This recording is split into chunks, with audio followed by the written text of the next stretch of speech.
అంటే వాళ్ళందరి బాధ్యత నీదే. ఇంకా చెప్పాలంటే రేపు వాళ్ళ ప్రాణం నిలిపేది కూడా నువ్వే. నమ్ము.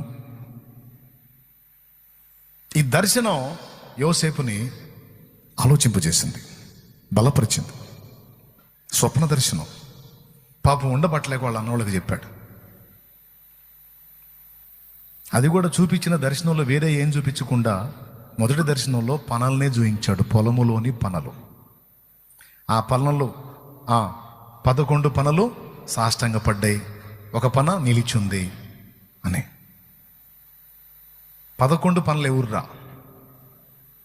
మీరే. 12వ పన నిలబడ్డ పని ఎవరు? నేను. ముందే కోప్పడుతున్న వాళ్ళు ఇప్పుడు ఎట్లాంటి దర్శనాలు చెబితే ఊరుకుంటారా? కొడతారుగా. ఇంకా పగ పెంచుకున్నారు. కానీ మీరు గమనించండి, యోసేపు అంత కఠినమైన శ్రమల్లో కూడా బ్రతికి ఉండటానికి కారణం ఏంటో తెలుసా? ధైర్యంగా ఉండటానికి కారణం ఏంటో తెలుసా? దేవునికి నమ్మకంగా ఉండటానికి కారణం ఏంటో తెలుసా? ఆ దర్శనమే.